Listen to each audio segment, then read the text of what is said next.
अरब खरब ले दरब है उदय अस्तलों राज, भक्ति महात्म ना तुले ई सब कौने काज। अरब से खरब तक द्रव्य हो, उदय से अस्त तक राज्य हो, लेकिन ये भक्ति के महात्म को नहीं तुल सकते।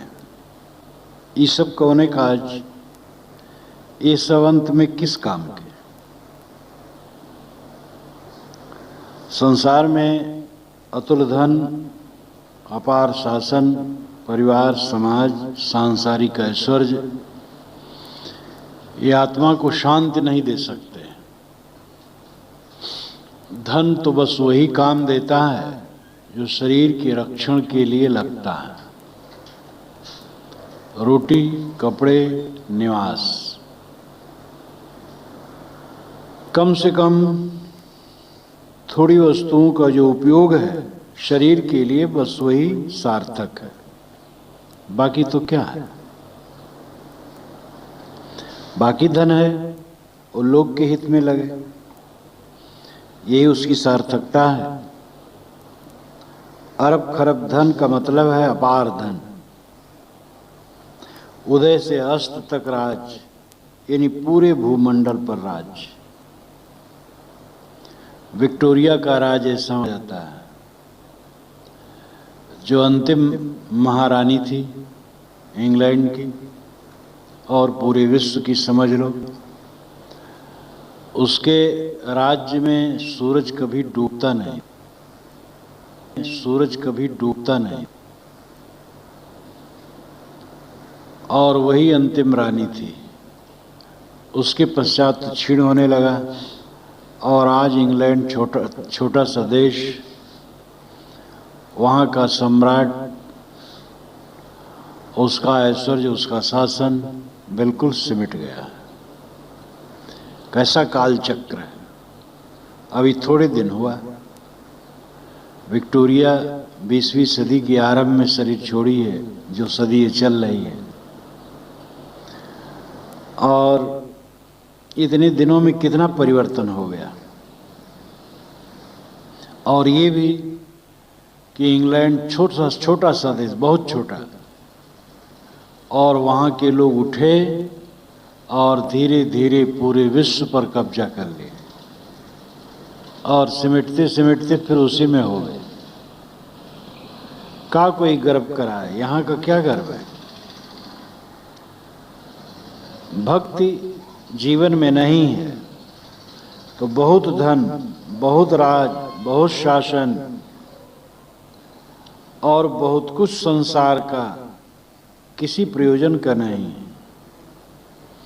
प्रश्न उठता है, भक्ति किसे कहते हैं। भक्ति का अर्थ होता है सेवा, सेवा करना, आराधना करना, ईश्वर या पूज्य व्यक्ति के लिए अनुराग होना, श्रद्धा रखना, और अंतिम भक्ति का अर्थ है विभाग करना, अलग हो जाना। सेवा और विभाग, शुरू और आखिर के अर्थ को हम ले लें तो सब हो जाता है। ये कहा जाता है बाहर भी भगवान है, भीतर भी भगवान है। बाहर भगवान देखो सब बैठे हैं, भीतर भगवान मेरा अपना आपा है। बाहरी भगवान की सेवा और भीतरी भगवान की उपासना। जो आंख से दिखाई देते हैं प्राणी, उनकी सेवा। सेवा तो सबकी कोई नहीं कर सकता है, लेकिन किसी का कुछ हरे ना, किसी को कुछ नुकसान न करे, और जो बन सके जितने अंश में सेवा करे, यही संभव है। तो जो बाहर के भगवान है उनकी सेवा, जो भीतर का भगवान है उसकी उपासना। बाहर के भगवान ये प्राणी हैं। घर के जितने सदस्य हैं भगवान भगवती हैं। पड़ोसी लोग जहाँ हम चलें फिरें देखें सुनें, जितने जानदार प्राणी हैं भगवान हैं, और उनके प्रति हमदर्दी, सद्भाव, सेवा भाव, करुणा भाव, प्रेम भाव, ये भक्ति है। और भीतर का भगवान स्वयं अपना आपा है, आत्मस्तित्व, चेतन तत्व, मन को समेट करके उसमें स्थित हो। उपासना का अर्थ है निकट बैठना। उपासना का अर्थ है चित्त से निरंतर चिंतन करना। उपासना का अर्थ है एकदम उसी में डूब जाना। तो सुस्वरूप में डूब जाना, स्वरूप में स्थित होना, ये अंतिम भक्ति है। और फिर अपने अपने ढंग से जो कुछ भक्ति के नाम पर लोग करते हैं उसमें भी हित है। कोई मूर्ति चित्र रख करके उसकी उपासना करता है, कोई शून्य में ईश्वर की कल्पना करके उपासना करता है, वह भी चेतन के लिए ही है। चेतन की उपासना होनी चाहिए, जड़ की नहीं। और जो जड़ की सेवा होती है वो भी चेतन के लिए होती है। प्राणियों की सेवा करें, चेतन की सेवा करें। लेकिन हम मकान की भी सेवा करते हैं, मकान को झाड़ते हैं, पोंछते हैं, और कितनी सब चीजें हैं जड़ पदार्थ, उनको हम संवारते सुधारते, उनकी भी सेवा करते हैं। उनकी सेवा चेतन सेवा के लिए है। मकान में प्राणियों मनुष्यों को रहने की बात न हो तो मकान को कोई नहीं सुधारेगा। जड़ पदार्थों की जो सेवा की जाती है वो चेतन की सेवा के लिए है। इसलिए सेवा का आलंबन चेतन है, जड़ नहीं। जड़ की भी सेवा चेतन की सेवा के लिए है। मकान, मशीन, वस्त्र, पुस्तकें और भी चीजें जो हम उनको संवारते सुधारते हैं वो चेतन के लिए करते हैं। इसलिए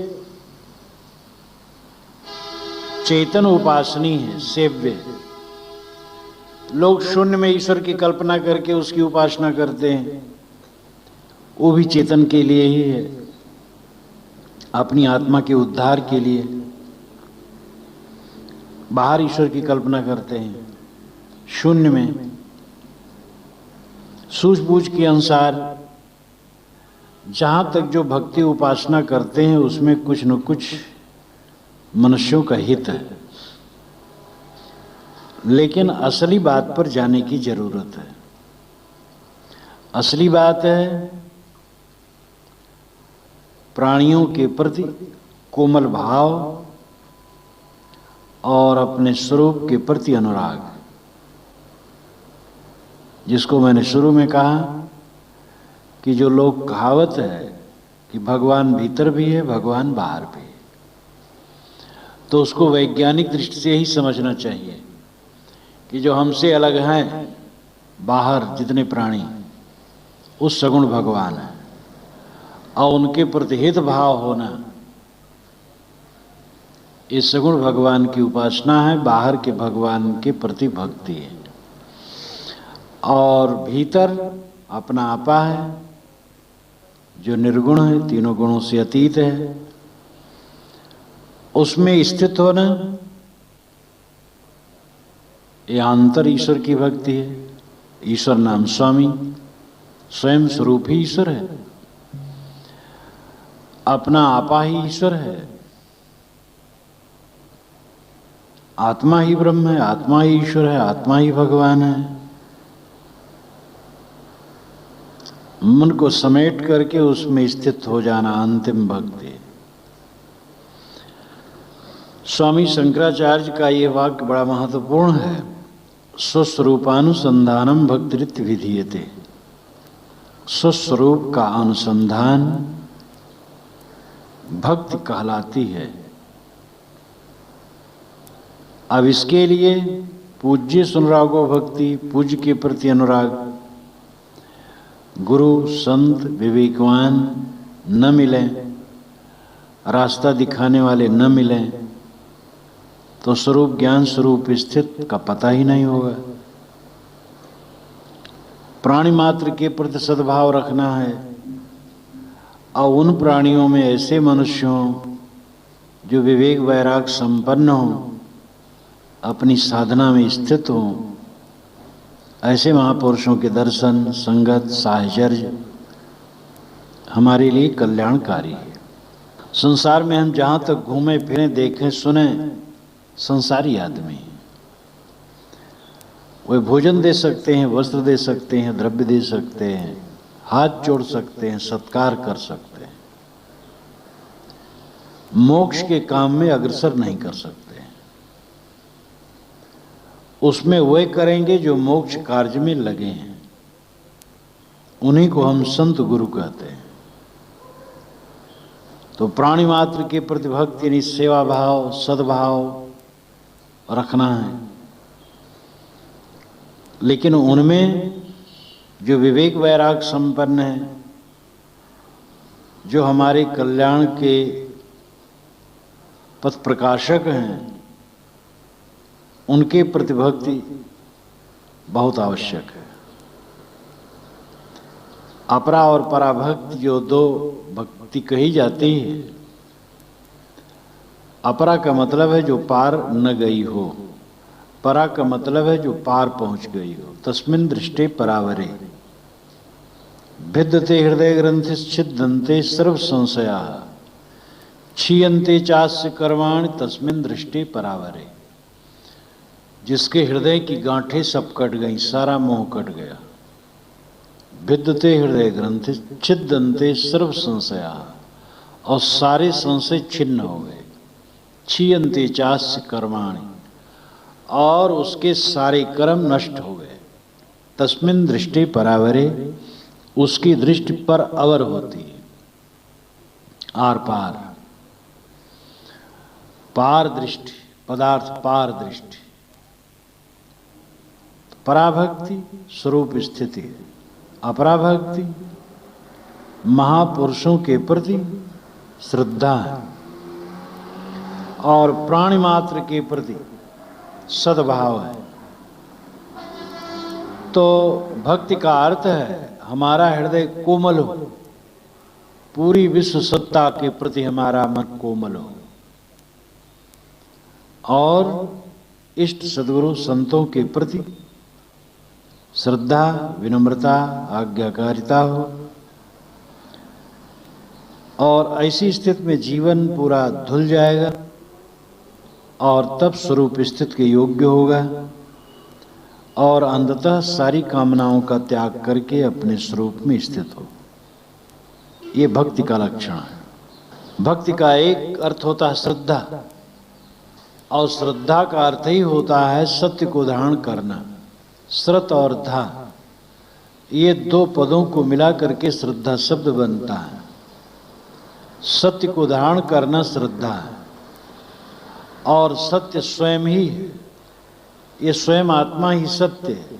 तो आत्मस्थिति ही श्रद्धा है, आत्मस्थिति ही भक्ति है। भक्त के नाम पर प्रपंच भी है। ईश्वर के दर्शन लोग कराते हैं, उनकी शरण में पहुंचो 3 दिन में ईश्वर दर्शन करा देते हैं, कोई तो तत्काल करा देते हैं, रिद्धि सिद्धि देते हैं, मुकदमे में विजय करा देते हैं, और बहुत कुछ करते हैं। ऐसे गुरुओं के चक्कर में लोग फंस जाते हैं। उन गुरुओं का और उनमें फंसने वाले लोगों का वर्णन करते हुए सद्गुरु 3 साखियां आगे कहते हैं। मच्छ बिकाने सब चले धीमर के दरबार, अखिया तेरी रतनारी तू क्यों पहिरा जार, पानी भीतर घर किया सज्जा किया पतार, पासा परा करीम का तब मैं पहिरा जार, मच्छ होए नहीं बाची हो धीमर तेरो काल, जय जय डाबर तुम फिरो ताता मेले जाल। सदगुरु कहते हैं मच्छ बिकाने सब चले धीमर के दरबार। मछलियां धीमर के दरबार में बिकने चली। मछलियां तालाबों से, जलाशयों से निकल करके चली कि धीमर के दरबार में बिक जाएं हम। रास्ते में कबीर साहब मिल गए। उन्होंने कहा, आँखिया तेरी रत्नारी, तू क्यों पहिरा जार? तेरी आंखें तो रत्नारी हैं, लाल लाल हैं, बड़ी खुली हुई हैं, तू क्यों पहिरा चार? तूने जाल क्यों पहन लिया? क्यों फंस गई जाल में? आंखों से देख लेना चाहिए, जाल से दूर हो जाना चाहिए। तब मछलियों ने उत्तर दिया, पानी भीतर घर किया, सिज्जा किया पतार, पासा परा करीम का तब मैं पहिरा चार। मछलियों ने कहा, हमने पानी के भीतर में अपना घर बनाया और सिज्जा सोने की जगह तो और पताल में किया। घर तो विस्तृत होता है, कहीं कुछ किया जाता है, कहीं कुछ किया जाता है, और सोया एक और जगह जाता है जो और सुरक्षित माना जाता है। तो पानी के भीतर तो हमने घर किया और अपनी सोने की सैया पताल में किया, बहुत गहरे में किया। लेकिन पासा परा करीम का, करीम कहते दयालु को। उदाहरण में अर्थ है करीम नाम का जो मछुआरा था, उसका पासा परा, उसका जाल हमारे ऊपर पड़ा, तब मैं पहिरा जार, तब मैंने जाल पहन लिया। तब कबीर साहब ने फिर कहा, मच्छ होए नहीं बाँची हो धीमर तेरो काल, जय जय डाबर तुम फिरो तहता मेले जाल। तुम साधारण मछली बन करके नहीं बच सकती हो, क्योंकि धीमर तुम्हारा काल है। जय जय डाबर तुम फिरो, जिस जिस डाबर में, जिस जिस तलैया में तुम जाओगी, तहता मेले जाल, वहां वहां वो जाल डाल करके तुम्हें फंसा लेगा। ये रूपक है, अन्योक्ति अलंकार है। और साहब जिसे कहना चाहते उसका नाम नहीं लेते और ही कहते हैं, अवर्थ सब हो जाता है। प्रमा और प्रमाण, प्रमा का नाम लिए बिना केवल प्रमाण का साहब नाम लेकर के अपनी बात कहा जाते हैं। प्रमा ज्ञान और प्रमाण जिस उदाहरण से ज्ञान समझाया जाए। मच्छ बिकाने सब चले धीमर के दरबार है। धीमर भ्रांत गुरु लोग, जो भ्रांत गुरु हैं, जिसका पारिभाषिक शब्द पारक सिद्धांत में गुरुआ है। तो गुरुआ लोग जाल में फंसा लिए लोगों को, जीवों को भ्रांति में डाल करके, और सब भ्रांत गुरुओं के दरबार में वो जीव बिकने चले। गुरु की शरण में हो जाना चाहिए, समर्पित हो जाना चाहिए, बहुत बढ़िया बात है। लेकिन गुरु गुरु तो हो, वो निर्भ्रांत हो, बोधवान हो, विषयासक्ति से रहित हो, सदाचारी हो, उस दशा में हो, तब तो उसका महत्व है। गुरु की प्रतिष्ठा है ऐसा मान करके बस कोई भी गुरु बन गया, हम गुरु हैं, तारक हैं, और जाल में फंसा रहे हैं। तो मच्छ बिकाने सब चले धीमर के दरबार। ये सब मछलियां यानी सब अज्ञानी जीव भ्रामक गुरुओं के दरबार में बिकने चले, समर्पित होने चले। इतने में साहब रास्ते मिल गए। उन्होंने कहा, आँखिया तेरी रत्नारी, तू क्यों पहिरा जा? तेरी आंखें तो रत्नारी हैं, लाल लाल हैं। ये नहीं तू मनुष्य है और विवेक की शक्ति तेरे में है, तो ये भ्रांत गुरुओं के जाल को तूने क्यों पहन लिया? तब जीवों ने कहा, पानी भीतर घर किया, सज्जा किया पतार। पानी के भीतर हमने घर बनाया। पानी नाम वाणी, और गुरुओं की वाणी मैंने सुनी, उसमें घर किया। मतलब है कि उसमें स्थान बनाया, अर्थात गुरुओं की वाणी हमारे हृदय में बस गई। और उनके आदेशों के अनुसार हमने पतार में सज्जा किया, गहराई में, जैसा उन्होंने कहा उसका मनन चिंतन किया। भ्रामक गुरु कहते हैं आंखें बंद करो, प्रकाश दिखाई देता ना, बस वही ब्रह्म है, देख लिए ना, बस दर्शन हो गया भगवान का। क्या तमाशा है। वो एक आधार है मन रोकने का, आंख की गर्मी है, आंख का विकार है, मन ठहराने का साधन मात्र है, वो ब्रह्मात्मा नहीं है। तो वाणी के भीतर घर किया, वाणी का मनन चिंतन किया और सज्जा पतार में किया, यानी समाज लगाई बड़ी गहराई में। पासा परा करीम का तब में पैराजार, करीम दयालु, दयाल सदगुरु भगवान का पासा पड़ा, उनका जाल मैंने ओढ़ा, तब मैं पैराजार, तब मैं इस जाल में जाल को पहन लिया। तब साहब कहते हैं फिर मत छोए नहीं बाँचियो धीमर तेरो काल। साधारण मछली बन करके तुम बच नहीं सकती हो, साधारण जीव बन करके तुम्हारा उद्धार नहीं हो सकता। तुम स्वयं विवेक की आंखें रखो। धीमर तेरो काल, ये फंसाने वाले गुरु तुम्हारे काल हैं, भटका दे। जिस जिस डाबर तुम फिरो तह मेले जाल, जिस जिस संप्रदाय में तुम भटकोगे जाओगे वहीं वहीं तुम जाल में फंसा लिए जाओगे। ये तीनों साखियां भ्रामक गुरुओं के लिए एक साथ साहब ने कही। जहां तक परोक्ष में चित्त उलझाए वो भटकना, परोक्ष प्रत्यक्ष अपरोक्ष, ये तीन विषय। प्रत्यक्ष पांचों विषय हैं, शब्द स्पर्श रूप रसगंध, ये प्रत्यक्ष है। और परोक्ष मन की कल्पनाएं हैं और अपरोक्ष स्वयं आत्मा है।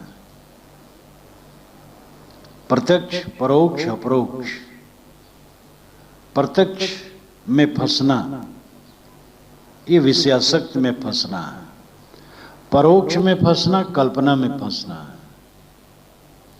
इसी का पारिभाषिक शब्द पारक सिद्धांत में है खानी बानी। प्रत्यक्ष खानी है, परोक्ष बानी है, अपरोक्ष स्वयं आत्मा है। अगम दृगम गढ़देव छुड़ाई रमैनी में आया है। अगम दृगम,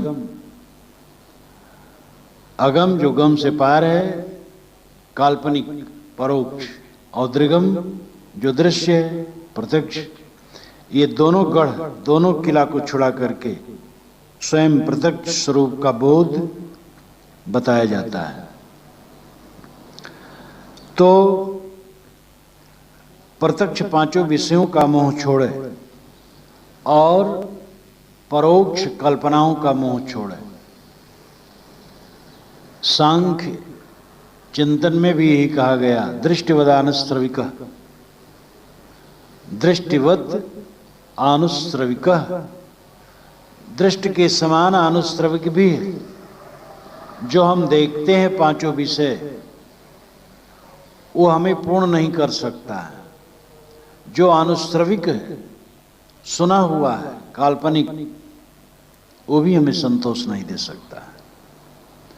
पांचों विषयों का मोह छोड़ो और मन से जितनी कल्पना करते हो उसका भी मोह छोड़ो। जब पांचों विषय से इंद्रियां निवृत्त हो जाएं और संकल्प विकल्पों से मन भी निवृत्त हो जाए, तब असली दशा आती। और यही बात उपनिषद में भी कही गई, यदा पंचावतिष्ठन्ते ज्ञानानि मनसा सह बुद्धिश्चैन विचेष्टत तामाह परमाम गतिम। यदा पंचावतिष्ठन्ते, जब पंचावतिष्ठन्ते, पांच जो अवतिष्ठित इंद्रियां, आंख नाक कान जीभ चाम, मनसा सह, मन के सहित, बुद्धिश्च और बुद्धि भी, न विचेष्टित, न चंचल हो, स्थिर हो जाए, ताम आह परमाम गतिम, उसे कहते हैं परम गति। तो प्रत्यक्ष और परोक्ष दोनों का मोह छूटना चाहिए। इसी को कहते लोक परलोक। लोक परलोक का मोह छोड़े बिना कोई स्वयं में नहीं ठहर सकता है। सूफी संतों ने कहा, राह हक हरगिज नया भी इत्ता नगीरी चार तर्क, तर्क दुनिया, तर्क उकबा, तर्क मौला, तर्क तर्क। सही रास्ता तब तक नहीं मिल सकता जब तक चार का त्याग न करे। तर्क दुनिया, दुनियादारी का त्याग, इंद्रियों के भोगों का मोह का त्याग, तर्क दुनिया। तर्क उकबा, उकबा नाम स्वर्ग, स्वर्ग का भी त्याग, वो भी सब इंद्रिय भोग है और क्या है। तर्क मौला, कहीं ईश्वर अलग है वो मिलेगा, इस कल्पना का भी तर्क त्याग। फारसी भाषा में तर्क का अर्थ होता है त्याग, संस्कृत में भी तर्क का अर्थ त्याग ही। संस्कृत और फारसी भाषा में बड़ा साम्य है। और तर्क तर्क इन तीनों के त्याग का भी त्याग। इन तीनों में जो त्याग है, तो त्याग का अहंकार ना आ जाए तो उस अहंकार का भी त्याग,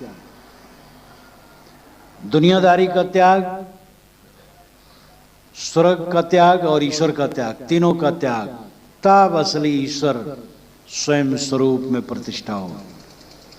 क्योंकि दुनियादारी प्रत्यक्ष है कि वो सदैव अशांत उत्पन्न करने वाली है,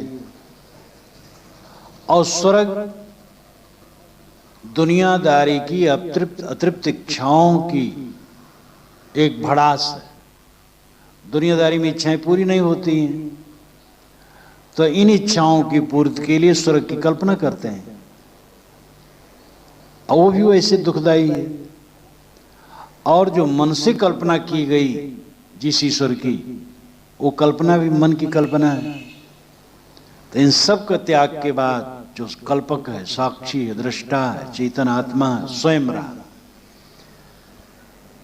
तभी वह अपने स्वरूप में स्थित हो सकता है, जब प्रत्यक्ष और परोक्ष दोनों का मोह मिट जाए।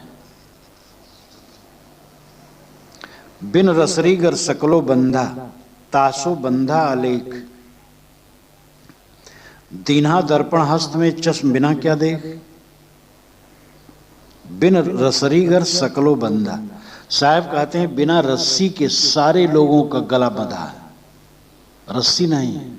सदगुरु विशाल साहब ने भी कहा है, लोह जजीर न रसरी बंधन, बड़े बड़े सुभट सुखाएं पछरवा हो। न लोह है, न रसरी, न और कोई बंधन है, बड़े बड़े सुभट पछार खा रहे हैं। तंबाकू खाने की आदत लोग बना लेते, कहते महाराज 40 बरस से खा रहा हूं, बड़ा मुश्किल है छूटना। मोह क्या नहीं छूट सकता। आदमी देह छोड़ देता है, जब किना आ जाती है तो देह छोड़ देता है। तंबाकू नहीं छूटेगा, क्या नहीं छूटेगा। किस पर तुम विजय नहीं कर सकते हो। जीव से सब अलग है, दृढ़ निश्चयता हो जाए, कौन सी मलिनता नहीं धुल सकती। बिन रसरी गर सकलो बंदा, बड़ा महत्वपूर्ण वचन है। बिना रसरी के सकलो नाम सभी मनुष्यों के गले बंधे हैं। किसी के गले पर हाथ डालो, आंख से देखने भी नहीं लगता है कि बंधन है। हाथ डाल करके टटो तो भी वहां रसरी उसरी कुछ नहीं है, नहीं सब बंधे हैं। काम में, क्रोध में, द्वेष में, ईर्ष्या में, लोभ में, अनेक विकारों में बंधे। तासो बधा अलेख, तासों उससे बंधे, अलेख से। अलेख नाम अदृश्य, अदृश्य बंधन। एक प्रसिद्ध कहानी है, एक बाजार था जहाँ की ऊंट रात में विश्राम करते थे। राजस्थान की ये घटना होगी। व्यापारी, ऊंटों के व्यापारी वहाँ आते थे, रात में पड़ाव डालते थे, सुबह चल देते थे अपने ऊंटों को लेकर, और उस सराय वाला अपना कुछ पैसा लेता था और सबका प्रबंध कर देता था, चारा देता था, रस्सियाँ देता था, खूंटे रहते थे कि ऊंटों को बांध दे, पानी देता था और अपना शुल्क लेता था। एक ऊंट वाला आया, पीछे आया तो रात हो गई थी काफ़ी। सराय वाले ने उसको रस्सियाँ दी और सभी ऊँटों को उसने बांध दिया। एक ऊँट बच गया। सराय वाले ने कहा भाई रस्सी नहीं है अब, कहे तब क्या करें? उसने कहा कि ऊँट के गले में हाथ डाल करके और बांधने का नाटक करो, तो ऊँट समझ लेगा कि मुझे बांध दिया गया और बैठ जाएगा। तो वैसे किया, वो अनुभवी था सराय वाला, तो वैसे किया तो ऊँट समझ गया मैं बांध दिया गया, ऊँट बैठ गया।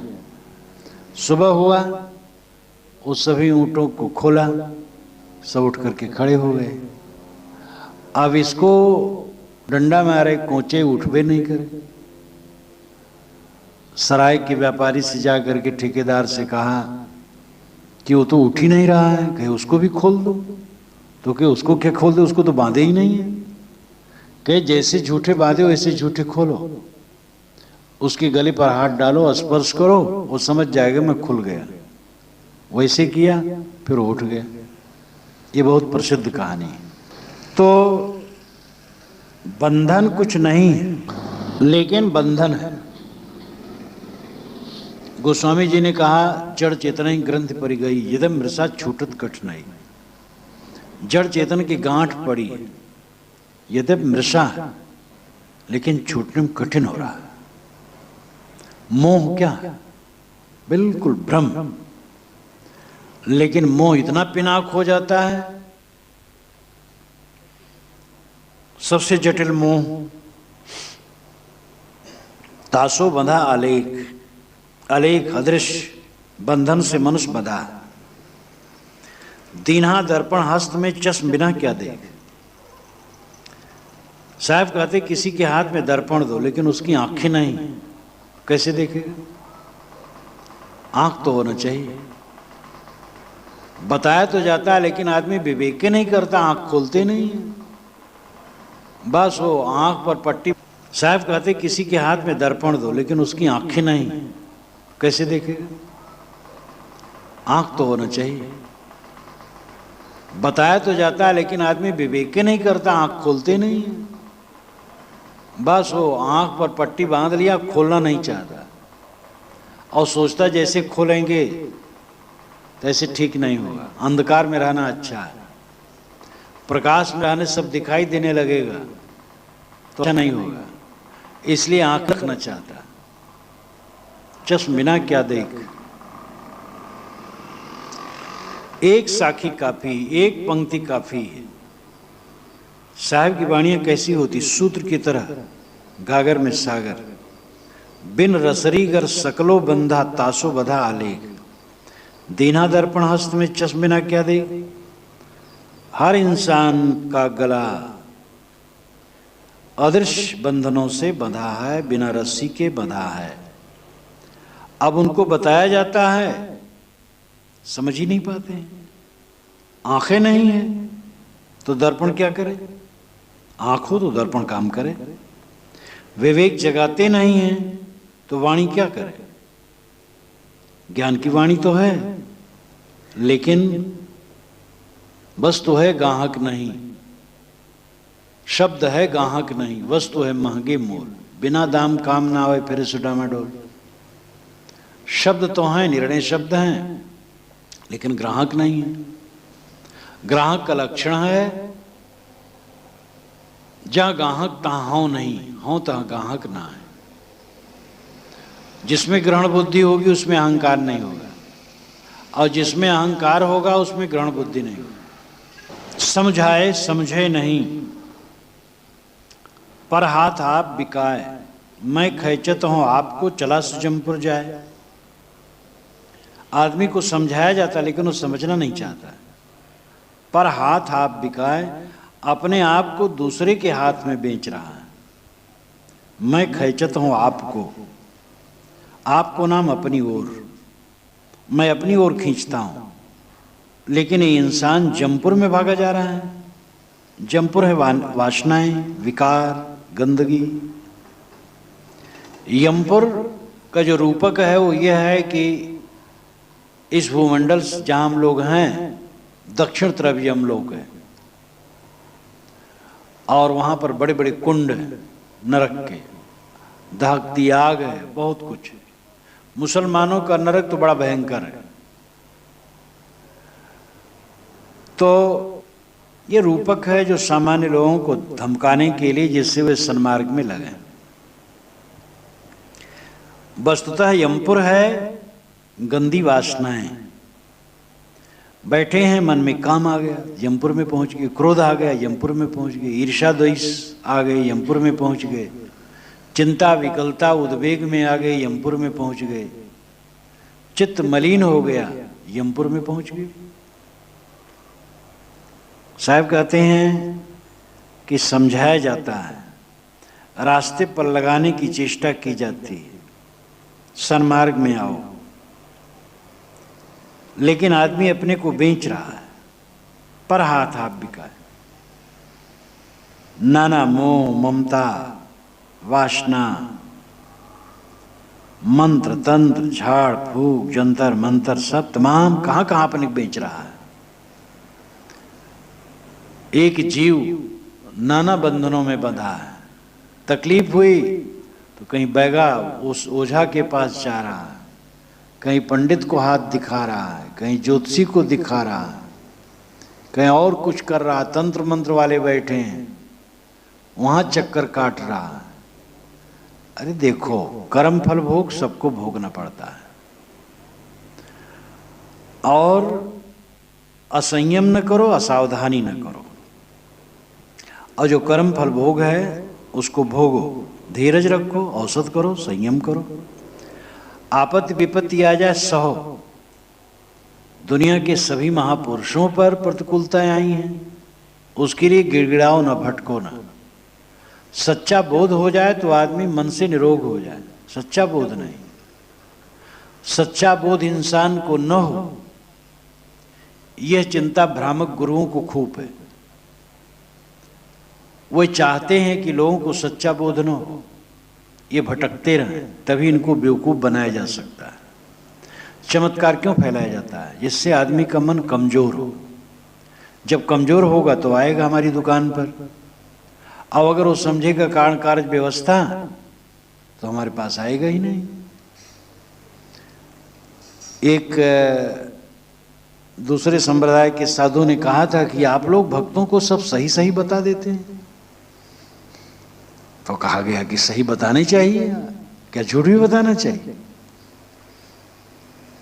और उनका मन था कि झूठ बता दे, अंधकार में डाल दे, तो वो भयभीत होंगे, तो आएंगे, तो पूजा चढ़ाएंगे। एक को तकलीफ हुई, एक गुरु के पास गए, तो गुरु ने कहा हाँ, वो ऐसा है कि जहां तुम मकान बनवाए हो, वहां एक आदमी ने पहले आत्महत्या कर ली थी, तो वो प्रेत बन करके वहां रहता है, और इसमें पूजा करना पड़ेगा, तभी पकड़ में आएगा। और जाल फैलाए, और फैला करके हजारों रुपया उनसे छीना। अब चमत्कार, अंधविश्वास, भूत प्रेत, यंत्र मंत्र का भ्रम न लादा जाए तो मूर्ख नहीं बनाया जा सकता है।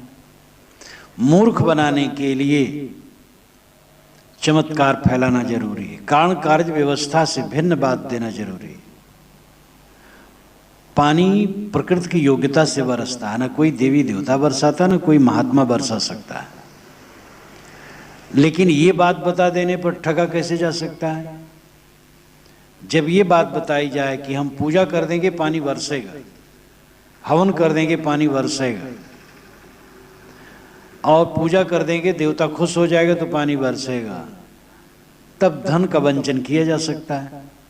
अगर कह दिया जाए भाई हम 1000 पूजा करें पानी नहीं बरसेगा, पानी की योग्यता होगी तो बरसेगा, नहीं नहीं बरसेगा। वो जड़ की योग्यता अपनी है, बरसने लगेगा तो वो ज़्यादा भी बरस जाएगा, खराब भी कर देगा। नहीं बरसेगा तो आवर्षण होकर सब जला भी डालेगा, क्योंकि वो जड़ है, उसको कोई ज्ञान नहीं। प्रकृति की योग्यता से पानी बरसता है। ये निर्भ्रांत ज्ञान दे देने के बाद तो अपनी दुकान ही ठंडी हो जाती है। और दुकान चलानी है, दुकान चलाने के लिए लोगों को बेवकूफ रखना है। इसलिए भ्रामक गुरु लोग समाज को बेवकूफ बनाए रखना चाहते हैं, निर्भ्रांत ज्ञान नहीं देना चाहते। आदमी पर हाथ में बिकता है, धोखेधड़ी में बिकता है। साहब कहते मैं खींचता हूँ सन्मार्ग की तरफ, विवेक की तरफ, निर्भयता की तरफ, सच्चा बोध देने के लिए, लेकिन आदमी जमपुर में खींचा जा रहा है, भ्रांति में खींचा जा रहा है, धोखे में खींचा जा रहा है। नित खरसान लोहा गुण छूटे, नित की गोष्ठ माया मोह टूटे। खरसान, खर, खर नाम तेज, सान जो पत्थर का एक गोल चक्का होता है उसको सान कहते हैं, और उसको घुमाते हैं जोर से तो उस पर उस्तरा, चाकू, छुरा, जो कुछ भी है, लोह का अस्त्र, उसको रख करके मांजते हैं। नित खरसान लोहा घुन छूटे, लोहा का घुन, घुन नाम मूर्छा, पानी और हवा से मूर्छा लगता है और लोह मूर्छा बनता चला जाता है। अगर खर सान पर यानी तेज सान पर लोहा समय समय से रखा जाए तो उसका मूर्छा छूटता रहेगा, वो चमकता रहेगा। ये उदाहरण हुआ। नित की गोष्ठ माया मोह टूटे। इसी प्रकार रोज अगर गोष्ठी करते रहो, गोष्ठी गोष्ठी सत्संग वार्ता, तो माया का मोह टूटता रहेगा। साहब हर बात उदाहरण से समझाते, उदाहरण से समझाने पर श्रद्धा हो जाती। अगर समय समय से छुरे, स्तुरे और भी लोह के औजार सान पर रख करके मांज लिए जाएं तो उनके मूर्छे झड़ जाएंगे, उनका मूर्छा झड़ जाएगा और वो तेज हो जाएगा। इसी प्रकार रोज रोज अगर सत्संग किया जाएगा तो मन का मोह टूटता रहेगा। आंगन बुहारा जाता है, घर बुहारा जाता है, साफ हो जाता है। दोपहर तक बुहारो तो फिर कचरा निकलता है, शाम को बुहारो तो फिर कचरा निकलता है। हृदय आंगन है और इसमें झाड़ू बुहारू सदैव लगे रहना चाहिए, लगते रहना चाहिए, तभी यह स्वच्छ होगा। तो सत्संग की जरूरत है। जिन गृहस्थों के यहाँ स्वाध्याय सत्संग कुछ नहीं है वो बहुत घोटाले में है। और जो प्रेरणा के स्रोत हैं महात्मा, कितने मठ हैं, अधिकतम मठ जहां पर केवल टोना टोटका मात्र 10 मिनट पूजा आरती कहीं कुछ कर लिए, समाधि की, मूर्ति की या किसी की थोड़ी मोड़ी, घंटा उंटा बजा लिए, बस 24 घंटा और कुछ नहीं। बस खाओ पियो, काम धंधा करो, हाय तोबा करो, राग द्वेष करो, बस और कुछ नहीं। वहां साधुओं की क्या साधना होगी, क्या समझ बनेगी। मठों में साधुओं का सामूहिक अध्ययन, मनन, चिंतन, ध्यान, पूजा पाठ में कम से कम 4 घंटे जाने चाहिए। और अगर वह दिन भर केवल व्यवहार ही में लगे रहते हैं तब क्या वो साधना करेंगे। सत्संग की महती आवश्यकता है। खूब सत्संग का वातावरण बनना चाहिए। मनुष्य के मन में निरर्थक शब्द भरे, जब तक निर्णय के शब्द का घनघोर न होगा वो निरर्थक शब्द कट करके निकलेंगे नहीं। काम क्रोध लोभ मोह राग द्वेष की विकार भरे, जब तक विवेक वैराग का घनघोर न होगा तब तक कूड़ा कचरा निकलेगा नहीं। इसलिए साधु आश्रम ज्ञान वैराग भक्ति की त्रिवेणी में निरंतर लहराते रहना चाहिए। वहां सत्संग, चर्चा, साधना का घनघोर होना चाहिए। मत जो अपने अपने मत के अनुसार, शैली थोड़ा अंतर होता है, बस कुछ विचारों में अंतर होता है, लेकिन सार चीजें तो ही रहती हैं। सबको निर्मल होना है, सबको वैराग में रहना है, सबको चित्त निष्काम करना है। जितने विवेकवान कहीं साधना में होंगे अंतिम दशा में एक होंगे। तो इसलिए साधु का आश्रम, साधु का मठ, सत्संग ज्ञान की चर्चा वहाँ खूब होनी चाहिए। साधना अध्ययन मनन खूब होना चाहिए। धन बढ़ जाए, मठ बढ़ जाए, कोई महत्व नहीं है। ज्ञान बढ़े, वैराग्य बढ़े, होए अचानक निष्फिक्र, और बढ़े तो का बढ़े, बिन कलमल मन जिक्र। ज्ञान वैराग सत्संग चर्चा साधना बढ़े तो मन निर्मल होगा, और धन दौलत बढ़ा, मान बढ़ाई बढ़ी, मठ मंदिर बढ़ी, क्या बढ़ा, विकार बढ़ेगा। फिर परमार्थ विहीन धन बढ़ेगा तो वो धन खा जाएगा, चाहे गृहस्थ हो चाहे विरक्त हो। इसलिए निरंतर सत्संग करना चाहिए। राम और माया दोनों में माया का मोह अनादि अभ्यस्त है, राम का बोध ही नहीं। माया के मोह को मिटाने के लिए और राम में लीन होने के लिए निरंतर सत्संग साधना की जरूरत है। माया तो हमारे बाहर भीतर धू धू करके निरंतर गुजरती, राम की विस्मृति है। चित्त में हरदम माया है, राम नहीं है। चित्त से माया दूर हो और राम अपना स्थान बनाए। इसके लिए स्वाध्याय, सेवा, साधना की त्रिवेणी में निरंतर निमज्जन करना चाहिए। साधुओं साधकों को चाहिए कि मोटी सेवा का काम जितना हो कर ले, उसके पश्चात खूब स्वाध्याय में लीन रहे,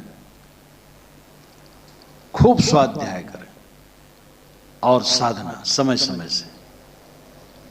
नए साधकों को तो स्वाध्याय में खूब डूबना चाहिए। स्वाध्याय अमृत है, सदग्रंथों का मनन, समय समय से सत्संग चर्चा। हमारे हृदय से माया का स्थान हट जाए, राम अपना स्थान पूरा जमा ले। माया मोह है, विकार है, राम आत्म अस्तित्व है। लोहा केरी नावरी पाहन गरुआ भार, सिर पर बिस्की मोटरी चाहे उतरन पार। साहब व्यंग करने में खूब निपुण है। लोहा की नौका बनाई, पत्थर का उसमें वजन लादा और सिर पर जहर की मोटरी रख ली, पार उतरना चाहता है। अनाड़ी पाहन, लोहा की नौका, पाहन का वजन, सिर पर जहर की गठरी। लोहा की नावरी जड़ बुद्धि, जड़ बुद्धि से, मूर्ख बुद्धि से, अविवेक बुद्धि से हम पार पाना चाहते हैं। विवेक नहीं करना चाहते, समझना नहीं चाहते। लोहा की नाव जड़ बुद्धि, पाहन का गरुआ भार, दुष्कर्म, पाप। सबसे भारी कौन है? तो कहते पाप। इंद्रियों के दुष्कर्म, जीवन के दुष्कर्म करके और सिर पर विष की मोटरी, सिर पर विष की मोटरी, विष से आसक्त रख करके हम पार जाना चाहते हैं। जड़ बुद्धि बनाकर, दुष्कर्म करके, विषयों में आसक्त हो करके फिर चाहते हैं संसार सागर से तर जाए। तीन बातें अपनी बुद्धि को जड़ बनाए हैं और जो कुछ बन सकता उल्टा सीधा करते रहते हैं, दुष्कर्म। और पांचों विषयों में डूबे और चाहते हैं उद्धार हो जाए। ऐसे लोगों को गुरु खूब मिलते हैं। वो कह देंगे एक माला फेर लो बस उद्धार हो जाएगा, गंगम नहा लो बस उद्धार हो जाएगा, गुरु का चरणोदक पी लो उद्धार हो जाएगा। माला फेरना ठीक, गंगम नहाना भी ठीक, गुरु का चरणोदक भी ठीक, और ये सबसे सात्विकता प्रसन्नता मिलती है भी ठीक। लेकिन बुद्धि की जड़ता छोड़ना होगा, दुष्कर्म छोड़ना होगा, विषयासक्ति छोड़ना होगा, तब काम बनेगा। कृष्ण समीपी पांडवा गले हिमारे जाए, लोहा को पारस मिले तो काहे काई खाए। कितना जबरदस्त व्यंग है और कितनी वास्तविकता है। पांडव कृष्ण के समीप रहे, अभिन्न होकर रहे, लेकिन अंत में स्वर्ग में जाने के लिए उनको हिमालय में गलने की बात हुई। हिमालय में गले तब स्वर्ग मिलेगा। साहब कहते लोहा को पारस मिले तो काहे काई खाए।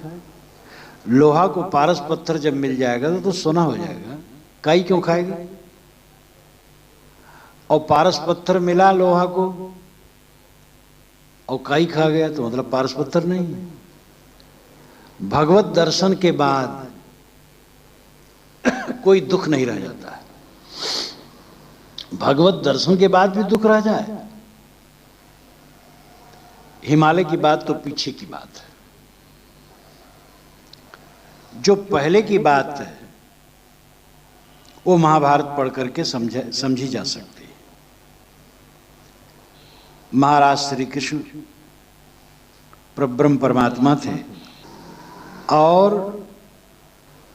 तीनों लोकों के कर्ता नहीं, विश्व के नियंता थे।